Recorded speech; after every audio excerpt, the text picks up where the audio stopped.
भगवान भी आज इंद्र भगवान भी आज सुबह से बारिश हो रही थी। किसी पत्रकार ने हमसे पूछा बारिश हो रही है, हमने कहा इंद्र भगवान के द्वारा आशीर्वाद अमृत वर्षा से दी जा रही है और अमृत वर्षा से दी जा रही है। दोस्तों, ये भगवान इंद्र का भी आशीर्वाद आपको मिला है। दोस्तों, ये कोई छोटी बात नहीं है। दोस्तों, आपको जनता जनार्दन का आशीर्वाद के साथ भगवान इंद्र का भी आशीर्वाद मिला है। इसलिए हम सब कोई जानते हैं कि हम सब लोग लगातार ग्रामीण क्षेत्र में काम करने वाले कार्यकर्ता हैं और ग्रामीण क्षेत्र बेहतर हो, ग्रामीणों जो गांव में रहने वाले किसान में मजदूर मेहनतकश लोग हैं, उनका जीवन बेहतर हो, ये प्रधानमंत्री नरेंद्र मोदी जी का सपना है। और नरेंद्र मोदी जी का ही सपना के साथ उन सपनों को साकार करने वाले मेरे सामने बैठे हुए सम्मानित जनप्रतिनिधि हैं। इतना ही नहीं, जिस पार्टी के लिए हम काम करते हैं, जिस पार्टी के संगठन के लिए हम काम करते हैं, जिस सैद्धांतिक अधिष्ठान के लिए हम काम करते हैं, जिस समाज के लिए काम करते हैं, भारतीय जनता पार्टी उसी सैद्धांतिक अधिष्ठान को जिन्होंने दीनदयाल उपाध्याय जी ने अंत्योदय के सपनों को साकार करने के लिए जनसंघ की स्थापना की और उसी सिद्धांत को लेकर के आगे भारतीय जनता पार्टी का एक एक कार्यकर्ता काम कर रहा है। इसलिए मैं मानता हूं कि अंत्योदय को सपनों को साकार करने वाले आप देवतुल्य जनप्रतिनिधि हैं। और आपको जान करके आप जानते हैं कि वर्तमान राज्य की सरकार, हेमंत सोरेन जी की सरकार, पंचायतों का चुनाव नहीं कराना चाहती थी। 2020 में चुनाव होना था। 2020 में जब चुनाव होना था, इस सरकार की नीयत नहीं थी, नेतृत्व में खोट था और वो चाहते नहीं थे कि पंचायतों को, गांव के लोगों को अधिकार मिले, गांव की सरकार बने। लेकिन भारतीय जनता पार्टी की प्रदेश इकाई, जिला की इकाई, मंडल की इकाई और बूथ की इकाई ने मिलकर के आंदोलन, जन आंदोलन करने का काम किया था। हम स्मरण कराना चाहते हैं, हमने प्रखंडों में धरना दिया, हमने प्रखंडों में प्रदर्शन किया और हमने मिलकर के प्रखंड कार्यालय के कार्यक्रमों को ठप करने का काम किया था, उनके कामों को ठप करने का काम। आखिर लोकतंत्र में जनता सर्वोपरि होती है। सरकार को झुकना पड़ा और झुकने के बाद पंचायत का चुनाव सरकार को कराना पड़ा।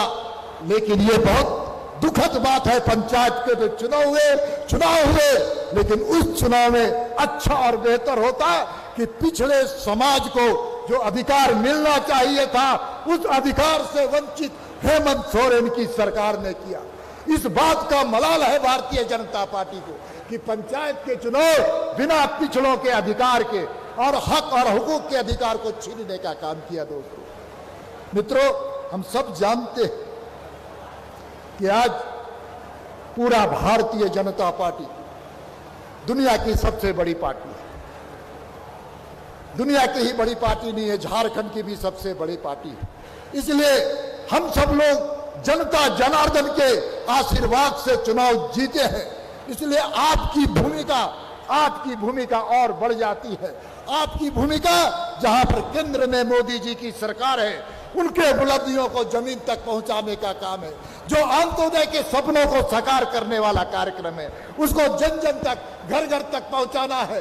हर घर में दस्तक दे करके मोदी जी की सरकार की उपलब्धियों को पहचाना है और दीनदयाल जी के अंत्योदय के सपनों को साकार करना है। दोस्तों, इसलिए मैं आह्वान करना चाहता हूं कि केंद्र सरकार के गांव गरीब किसानों के जो उपलब्धियां, उसको जमीन तक पहुंचाने का हम संकल्प लें।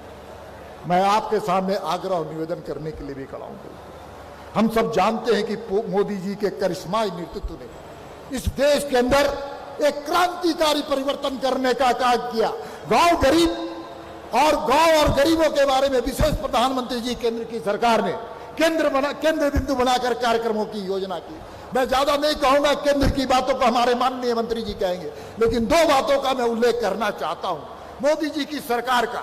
मैं ये कहना चाहता हूं कि केंद्रीय वित्त आयोग, जो वित्त आयोग होता है, उसकी अनुदान की निकासी वर्ष 2006 और 2014 के बीच की तुलना में 2014 से 2022 के बीच में 5 गुना अधिक बढ़ा है।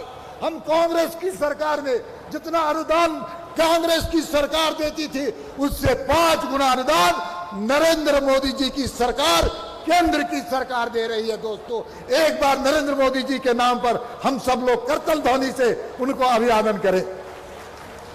इतना ही नहीं दोस्तों, मोदी जी की करिश्मा तो और है गांव और गरीबों के बारे में। 12 वित्त आयोग के अनुदान का प्रति व्यक्ति का आवंटन जो पहले होता था 54 रुपया होता था। वित्त आयोग जो पहले 12, 13 और 14वें वित्त आयोग में मात्र 54 रुपए प्रति व्यक्ति प्रति वर्ष देता था, और अब 15वें वित्त आयोग में केंद्र की सरकार ने वित्त आयोग में 674 रुपए प्रत्येक वर्ष प्रत्येक व्यक्ति के लिए आवंटित करने का काम किया है। एक बार फिर से नरेंद्र मोदी जी को यहां ताली बजा करके दिल्ली तक हम उनका अभिनंदन करेंगे। दोस्तों, यह है प्रधानमंत्री जी के सपनों का गांव गरीब किसान। मित्रों, यह सच है, केंद्र की पैसे आते हैं, राज्य सरकार खर्च नहीं करती है। केंद्र सरकार की योजनाएं आती है, उसको लटकाने का, अटकाने का और भटकाने का काम राज्य की सरकार करती है। और राज्य की सरकार नहीं चाहती है गांव में गरीबों का और किसानों का भला हो, उनका विकास हो। इसलिए केंद्र सरकार की जितनी योजनाएं हैं उसको यहां पर किस प्रकार से लटकाने का काम है। उतना ही नहीं, केंद्र सरकार के भेजे हुए पैसे का भ्रष्टाचार करने का काम किसी ने किया है तो हेमंत सोरेन और कांग्रेस और आरजेडी की सरकार ने किया। इसलिए पूरे केंद्र सरकार के द्वारा भेजे हुए पैसे का बंदर बांट किया गया। इसलिए मैं आपसे आग्रह करना चाहता हूं, ये राज्य की आप उपस्थित है यहां पर, मैं आह्वान करने के लिए भी खड़ा हूं, आग्रह भी करने के लिए काम और विनम्रता के साथ करबद्ध प्रार्थना कर चाहता हूं कि राज्य की वर्तमान स्थिति अच्छी नहीं, राज्य की वर्तमान स्थिति अच्छी नहीं है। चाहे भ्रष्टाचार का मामला हो, और भ्रष्टाचार के मामले में देश में सबसे ज्यादा भ्रष्टाचारी राज्य अगर कोई है तो झारखंड है। और जिस भ्रष्टाचारी का अगर कोई दोषी है तो वर्तमान राज्य की सरकार, हेमंत सोरेन की सरकार, कांग्रेस वाली समर्थन वाली सरकार, आरजेडी वाली सरकार है दोस्तों। और ऐसी सरकार जो परिवारवाद पर चलने वाली सरकार है, अपने परिवारों की चिंता करने वाली सरकार है, और परिवारों के बारे में चिंता करने वाली सरकार। और तीनों जो दलों का गठबंधन है, चाहे कांग्रेस हो, चाहे झारखंड मुक्ति मोर्चा हो, चाहे आरजेडी हो, ये परिवारवाद पर चलने वाली प्राइवेट लिमिटेड कंपनी है। इसलिए इस राज्य में खनिज संपदा की जो लूट हुई है उसको लूटने वाला केवल इनके परिवार के लोग हैं, इनके सत्ता में बैठे हुए चलने वाले कॉरिडोर के लोग हैं।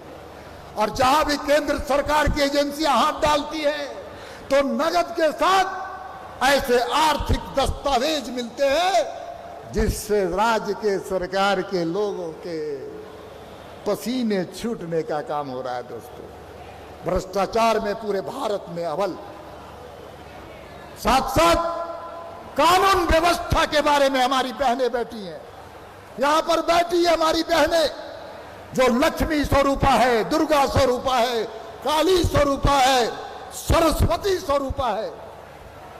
वो बहनों के मन में आज जिस प्रकार का इस सरकार में भय का वातावरण है, 32 महीने की सरकार और 5700 महिलाओं के साथ, 5753 महिलाओं के साथ अनाचार की घटना घटी है। और कहा जा सकता है कि पूरे प्रदेश में अगर सबसे ज्यादा अनाचार की घटना पूरे देश में हुई तो इस राज्य में हुई है दोस्तों। इसलिए बहनें को मैं अभी आग्रह निवेदन करना चाहता हूं, अपनी लड़ाई लड़ने के साथ साथ हमको संघर्ष का भी रास्ता देखना है दोस्तों। भ्रष्टाचार के मामले में पूरे भारत में, अपराध के मामले में पूरे भारत में सबसे ज्यादा हत्या इसी प्रदेश में होता है। पूरे प्रदेश में, पूरे भारतवर्ष में 5.6% प्रतिदिन हत्या का औसतन दर है, लेकिन इस राज्य में 7% से ऊपर प्रत्येक दिन हत्या की घटनाएं घट रही है। यहां आदिवासी हो, चाहे अनुसूचित जनजाति का हो, अनुसूचित जाति का हो, चाहे पिछड़ा वर्ग, हर झारखंडी आज परेशान है। पूरी तरह से राज्य में जंगल राज्य स्थापित हो गया। मैं आपसे पूछना चाहता हूं कि जंगल राज के खिलाफ लड़ाई लड़नी चाहिए कि नहीं? लड़ाई लड़नी चाहिए कि नहीं? थोड़ा जोर से बोलनी चाहिए। जो विकास विरोधी है उसके खिलाफ लड़ाई लड़नी चाहिए कि नहीं? भ्रष्टाचार के जो भ्रष्टाचारी सरकार है उसको हटाने के लिए लड़ाई लड़नी चाहिए कि नहीं? थोड़ा दोनों हाथ उठा करके बोलिए भाई, थोड़ा दोनों हाथ उठा करके। इस सरकार को जब तक हम उखाड़ करके नहीं फेंकेंगे तब तक चैन की नींद नहीं सोएंगे, चैन की नींद नहीं सोएंगे। इसलिए मैं आग्रह और निवेदन करना चाहता हूं आपसे। आप को जनता ने आशीर्वाद दिया है, आशीर्वचन दिया है, और हम सब मिलकर के एक भारत श्रेष्ठ भारत, एक झारखंड श्रेष्ठ झारखंड, हमको सबको पूरी तरह से इस दिशा में काम करना है। आत्मनिर्भर भारत, स्वावलंबी भारत और समावेशी विकास के साथ इस राज्य को बनाना है, और बनाने के लिए भारतीय जनता पार्टी ने भी तय किया है, प्रदेश के इकाई ने भी तय किया है कि हम आने वाले समय में इस राज्य में संघर्ष का रास्ता तय करेंगे।